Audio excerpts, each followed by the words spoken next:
कहते हैं ना कि रसूल अल्लाह की शान में गुस्ताखी करते हो तुम लोग, रसूल अल्लाह की शान में तुम गुस्ताखी करते हो, हम तुम्हारा सर तन से जुदा कर देंगे, काट देंगे, तुम इज्जत नहीं करते। अरे हमने कल एक स्ट्रीम किया, हमने दिखाया कि उनके सहाबा उनकी क्या इज्जत करते हैं, उनके अच्छा, अपने सहाबा उनकी क्या इज्जत करते थे। ये हदीस के अंदर आता है और कुरान के अंदर, कुरान की बाकायदा इसकी आयत भी मैं अभी सामने रखूंगा। सहाबा इकराम कितनी इज्जत करते रसूल अल्लाह की। आप ये देखिए कि जुमे का दिन था और रसूल अल्लाह जो है जुमे के दिन मस्जिद में मिंबर पर खुतबा दे रहे थे। एक ताजिर कारवान जो है वो आया मदीने में कारोबार करने के लिए, सारे सहाबा मोहम्मद रसूलुल्लाह को खुतबा देता हुआ छोड़ के भाग गए सब कारवां में। अच्छा, सिर्फ 12 लोग बचे, सिर्फ 12 लोग बचे। अब जब वो भाग गए, अब रसूलुल्लाह अकेले खड़े रह गए।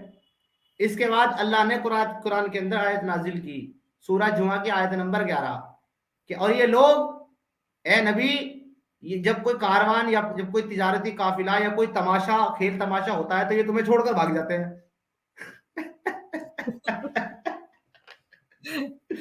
मैं फिर शेयर कर कैसे देता हूँ नबी आपके थे सामने, आप समीर भाई, देखिए फिर कितनी कैसे इज्जत नबी करते थे हैं। देखो।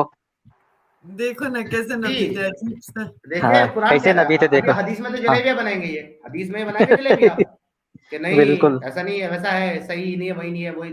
अब ये कुरान में क्या बनाएंगे, देखिए जी क्या नहीं क्या नहीं, है कुरान में कुरान ये में, बोले, आपके सामने पेश कर देता हूँ। समीर भाई ये बोलेंगे कि कुरान में ना, तो इसका मीनिंग ये नहीं है, ये अलग अलग मीनिंग है, अलग अलग मीनिंग आता है, जी ऐसा तो वो करेंगे तो। समझा देना मोमिना करके, क्या मोमिना, तो वो समझाएगा ना हाँ, मोमिना कर क्या मीनिंग है, फिर मीनिंग पे समझाना पड़ेगा अगर ये नहीं है तो। ये कुरान है हाँ, आपके सामने, सूरह जुमा की आयत नंबर 11। और जब उन्होंने तिजारत और खेल तमाशा होते हुए देखा तो उसकी तरफ लपक गए और तुम्हें खड़ा छोड़ दिया। और उनसे कह दो कि जो कुछ अल्लाह के पास है वो खेल तमाशे से बहुत और तिजारत से बहुत बेहतर है, और अल्लाह सबसे बेहतर रिस्क देने वाला है, कि तुम मेरे नबी को छोड़ के मत भागा करो उसकी बेइज्जती करके। इतनी इज्जत करते थे रसूल अल्लाह की। सही में, इट्स सो फनी। मतलब कोई उनकी और उनका मतलब देखिए, और देखिए हम्म, सही बुखारी की जब 5669 आप देखेंगे, जब मोहम्मद रसूलुल्लाह मरने वाले थे, आखिरी वक्त था, तो उन्होंने कहा कि भैया ऐसा करो कि मुझे एक कलम दे दो, एक, एक कोई पेपर वगैरह दे दो, मतलब कलम दवात वगैरह दे दो, जिससे मैं जो है आपके लिए एक ऐसी तहरीर लिख दूं जिससे मेरे बाद तुम गुमराह ना हो। हम्म, तो बहुत सारे सहाबा वहां मौजूद थे, इब्ने अब्बास भी मौजूद थे और हजरत उमर भी मौजूद थे। हजरत उमर ने एक्चुअली क्या अल्फाज कहे वहां पर आपको मालूम है, उन्होंने कहा कि हमारे पास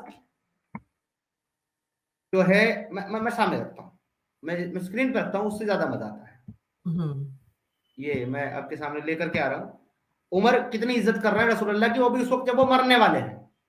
हाँ और क्या समझ रहे हैं उनको, ये शेयर कीजिए आप। हाँ, एक मिनट। बट एज इट इज तो मोहम्मद को लिखना आते ही नहीं था ना, उनको तो आता नहीं था लिखना। नहीं, ये गलत बात है, ये झूठ है, ये नो झूठ है। But Muhammad was not illiterate, everywhere Muhammad it was is the not same. Illiterate. जब जिब्रेल ऊपर से आए और कहा read read and he said I can not read, I can, तो व्हाट वाज दैट देन? वो क्या चीज थी फिर? I can not read, what to read, nothing अच्छा, टू रीड ना।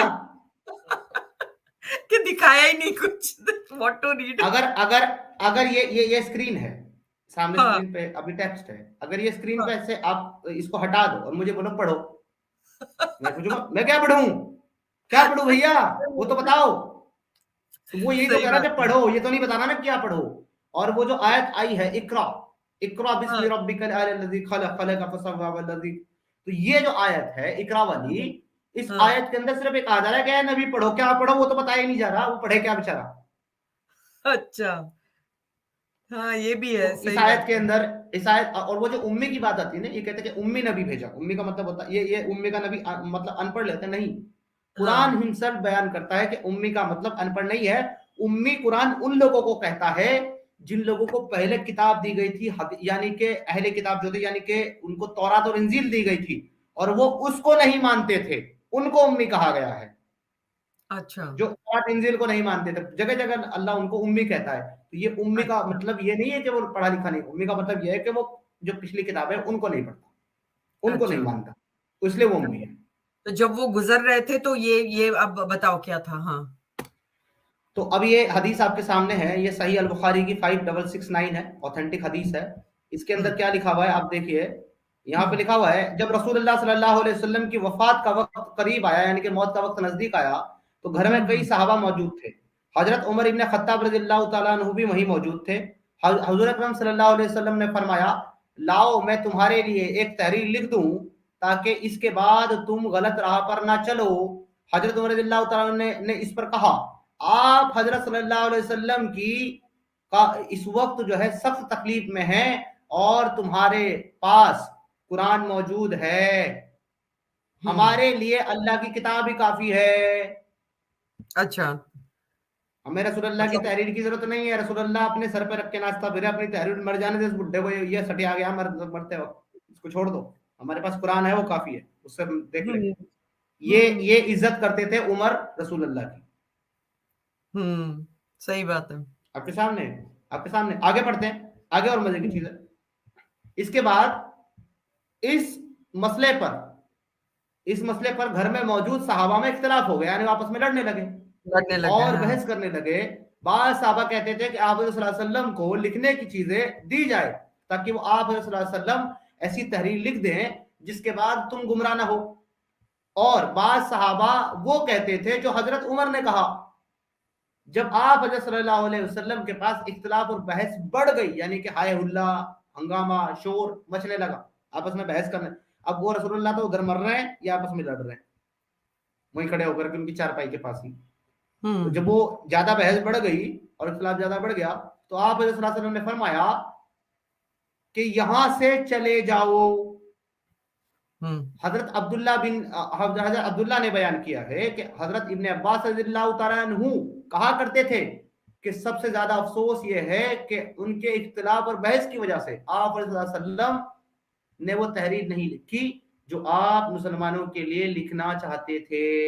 यहाँ पर एक और चीज भी पता चलती है, कुरान की एक आयत है जो ये कहती है वाज़े तौर पर कि अपनी आवाज को अल्लाह और रसूल की आवाज से ऊंचा मत करो।